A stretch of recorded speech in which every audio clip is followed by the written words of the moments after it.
Mahesh cooking from கோயம்புத்தூருங்க. நம்ம இன்றைக்கி என்ன பார்க்க போகிறோம்னா சூப்பரான மட்டன் குழம்பு ஸ்டைலில் ஒரு காளான் குழம்பு தாங்க பார்க்க போகிறோம். இந்த காளான் குழம்பு சூப்பராக இருக்குங்க. எப்படி செய்கிறதுன்னு வாங்க பார்க்கலாம்.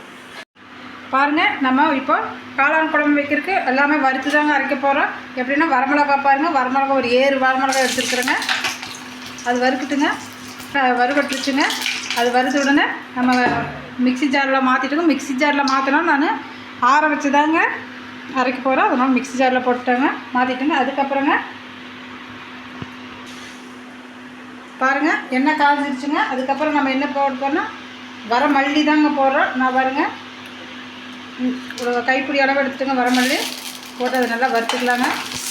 கொஞ்சம் எண்ணெய் கம்மியாக ஊற்றிக்கிங்க. அப்புறம் மிளகு ஒரு 10 மிளகு போட்டுக்கிறேங்க.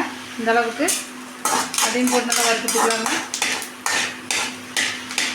அதுக்கப்புறம் கடலப்பருப்புங்க. பாருங்கள் இந்த அளவுக்கு கடலப்பருப்பு கொஞ்சம் குழம்பு மணமாக இருக்குங்க. சூப்பராக இருக்குங்க இந்த காளான் குழம்பு. நீங்கள் இந்த மாதிரி வச்சு பாருங்கள். என்னங்க இது எல்லா குழம்பும் ஒரே மசாலான்னு நினைக்கிறீங்க, ஆனால் இதுதான் ரொம்ப ஹெல்த்திங்க. எந்த மசாலா பொடி ஏற்பட மாட்டேங்க, எந்த சோம்பு கிராமெல்லாம் அதை போட மாட்டேங்க. பாருங்கள் இது நல்லா வறுவட்டுட்டு நம்ம எடுத்துக்கலாங்க. பாருங்கள் நம்ம சின்ன வெங்காயங்க, நீங்கள் சின்ன வெங்காயங்கிறது எடுத்துங்க. உங்களுக்கு டைம் இல்லை அப்படின்னா பெரிய வெங்காயம் கூட ஒரு 5 பெரிய வெங்காயம் போட்டுங்க. அதில் பூண்டு 2 போட்டுங்க, இஞ்சி ஒரு 2 போட்டுங்க. இது போட்டு நல்லா வணக்கி விட்ருங்க. அது கூட நம்ம கடைசியில் பார்க்கலாங்க என்ன போடுறதுன்னு பார்க்கலாம். பாருங்கள் அது கூட கொஞ்சம் மஞ்சத்தூளை ஆட் பண்ணியிருக்குறேங்க. நம்ம என்ன பண்ணலாங்க, இது கொஞ்சம் ஆறுன கடைசியில் கொஞ்சம் பொடி பவுடர் ஆக்கிக்கலாங்க. அதுக்கப்புறம் வெங்காயம் தேங்காய் எடுத்து இதில் கொட்டி அரைச்சிக்கலாங்க. கொஞ்சம் ஆட்டுங்க. அதுக்கப்புறம் நான் பவுடர் ஆக்கிட்டு காமிக்குங்க. அதுக்குள்ளே வெங்காயம் வணங்கிட்டுங்க. பாருங்கள் சின்ன வெங்காயம் இப்போ நல்லா வணங்கிருச்சுங்க. ஆட்டாலே உங்களுக்கு தெரியுங்க, நல்லா வணங்கிருச்சுங்க.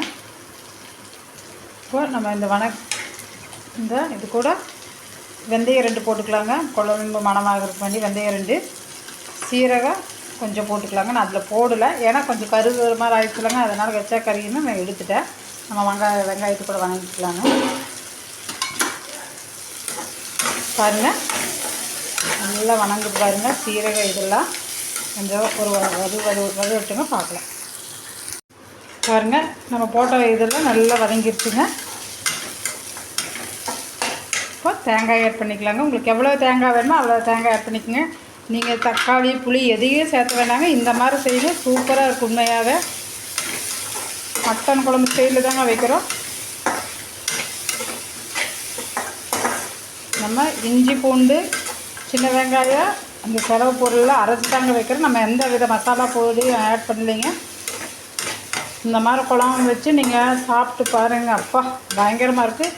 அப்புறங்க அந்த மாங்காய் குழம்பு வேறு லெவலில் இருந்துச்சுங்க. சுண்ட அது பயங்கர டேஸ்ட்டுங்க. நல்லா இருந்துச்சுங்க உண்மையாகவே மாங்காய் குழம்பு. இந்த சட்னி எல்லாமே நல்லா தான் இருக்குங்க. நீங்கள் செஞ்சு ட்ரை பண்ணி பார்த்து எனக்கு கமெண்ட் பண்ணால் தாங்க எனக்கு தெரியும் நீங்கள் செய்கிறீங்களா இல்லையா பார்க்குறீங்களா ஒன்றுமே எனக்கு தெரியாதுங்க. நீங்கள் செஞ்சு பார்த்துட்டு எனக்கு எப்படி இருக்குன்னு சொல்லுங்கள். இதில் கொஞ்சம் கருவேப்பிலை தூவி பாருங்கள். கருவேப்பிலை இதில் தூவி நம்ம ஒரு கலர்னா ஆட்டுங்க நம்ம அரைச்சிக்கலாம். பாருங்கள் இந்த பவுடர் ஆக்கி பாருங்கள். இது எடுத்து நான் இந்த மாதிரி பவுடர் ஆக்கிக்கிறேன். வெங்காயம் மட்டும் தண்ணி ஊற்றி அரைச்சி பேஸ்ட் மாதிரி ஆக்கிக்கலாங்க. இன்றைக்கி காளான் குழம்பும் பாருங்கள். இன்றைக்கி நம்ம காளான் குழம்பும் ரசம் தாங்க பார்க்க போகிறோம். இந்த ரசத்துக்கு பாருங்கள் இந்த அளவுக்கு தண்ணி எடுத்து வச்சுருக்கேன். இந்த அளவுக்கு தான் நம்ம ரசம் வைக்க போகிறோம். புளி பாருங்கள் ஒரு நெல்லிக்காய் சைஸ் விட கொஞ்சம் பெருசுங்க. நான் இதில் போட்டுக்கிறேங்க. அதை ஊறிட்டு நம்ம குழம்புலாம் வச்சு கடைசியில் முடி ஊட்டுங்க. நம்ம கடைசியில் பார்க்கலாம். பாருங்கள் இப்போ பேஸ்ட்டு மாதிரி இந்த அளவுக்கு பாருங்கள் பேஸ்ட்டு மாதிரி அரைச்சாச்சுங்க. நம்ம இந்த அரைச்சதை எடுத்து இந்த மஸ்ரூமில் காளானில் ஊற்றிக்கலாங்க. இப்படி போட்டு வேக வைங்க. செமையாக இருக்குது, சூப்பராக இருக்குங்க இந்த காளான் குழம்பு. நம்ம சீரகம் மிளகு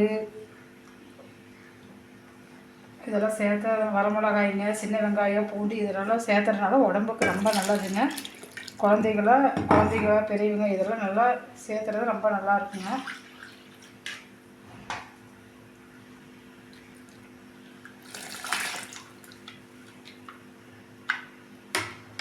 பாருங்கள் இது தேவையான கல் போட்டுக்கலாங்க. பாருங்கள் இந்த அளவுக்கு போட்டுக்கிறோங்க. உங்களுக்கு எந்தளவுக்கு தண்ணி வேணுமோ அந்தளவுக்கு வச்சுக்கலாங்க.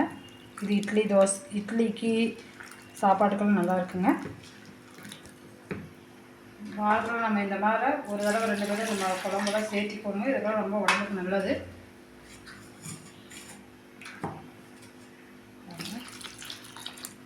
இது நல்லா வேகிட்டுங்க. வெந்ததுக்கப்புறம் நான் கொதிக்கல காமிக்கிறேங்க.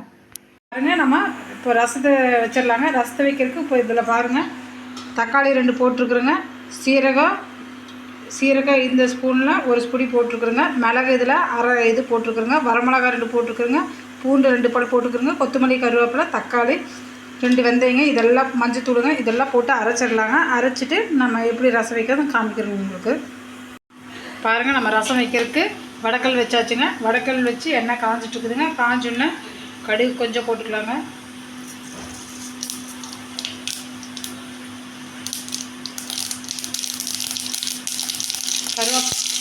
வரமிளகா, கருவேப்பிலை போட்டுக்கலாங்க. கருவேப்பிலை போட்டு வச்சுங்க. இப்போ நம்ம பாருங்கள், இந்த அளவுக்கு அரைச்சி வச்சுருக்கிற அது எல்லாமே நம்ம இதில் கொட்டிக்கலாங்க.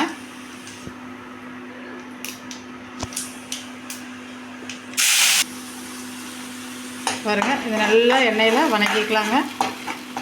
இது நல்லா பச்சை வாசம் போகிற வரைக்கும் எண்ணெயில் வணக்கிக்கலாங்க. கொஞ்சம் வணங்கிட்டுங்க பார்க்கலாம். பாருங்கள், ரசம் சூப்பராக ரெடி ஆகிடுச்சிங்க.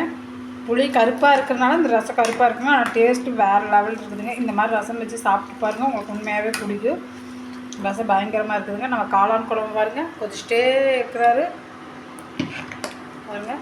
நான் தண்ணியாட்டாக தாங்க வச்சுருக்குறேங்க. இது இட்லிக்கும் சாப்பாட்டுக்கு சூப்பராக இருக்குங்க. அந்த குழம்பு சுண்ட தண்ணியுமாக்கி நம்ம தண்ணியாட்டம் இருந்தால் தான் இந்த காளான் குழம்புல ஊற்றி சாப்பிட்றதுக்கு அவ்வளோ இதுங்க. அதுவும் சூப்பு மாதிரியும் கூட நம்ம எடுத்து ஊற்றி குடிச்சிக்கலாங்க. ஒரு டம்ளர் வேணால் ஊற்றிக்கலாம். ஏன்னா நம்ம போட்டது எல்லாமே உங்களுக்கு சரி அந்த மாதிரி மசாலா ஐட்டம் தாங்க நம்ம சேர்த்திருக்கிறோம். பாருங்கள், உங்களுக்கே தெரியும். அதனால் நம்ம இந்த மாதிரி தண்ணி வச்சு சாப்பாடு கொஞ்சம் போட்டு இது நிறைய தண்ணியாட்டம் ஊற்றி குடிச்சிக்கலாங்க, சாப்பிட்டுக்கலாங்க. சூப்பராக இருக்குது. அதனால தான் நாங்கள் இப்படி வச்சுருக்கேன். இன்னும் கொஞ்சம் கொதிக்கிட்டுங்க. நம்ம தாளிக்கலாம் நான் காமிக்கிறேன்.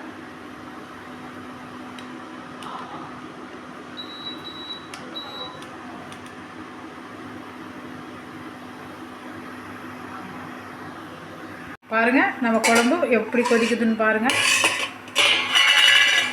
இந்த குழம்பு தட்டம் எடுத்தோம்னா வீடே மணக்குதுங்க. பாருங்கள், சூப்பராக ஆயிடுச்சுங்க இந்த குழம்பு. கலருங்க பாருங்கள், கலரை கொதிக்க மாறிடுச்சுங்க. பாருங்கள், அதுக்கு நம்ம தாளிக்கிறதுக்கு ஒரு தாளிப்பு கொடுத்துடலாங்க. அதுக்கு வடக்கல் வச்சாச்சுங்க, எண்ணெய் ஊற்றியாச்சுங்க. கடுகு பாருங்கள், இந்த அளவுக்கு கடுகு போட்டாச்சுங்க. ஒரே ஒரு பச்சை மிளகாங்க பார்த்துங்க. பச்சை மிளகா போட்டோம்னா இதாக போடுங்க.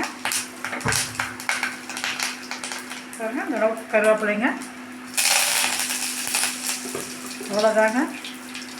இப்போ நம்ம இதை எடுத்து கொட்டிடலாங்க.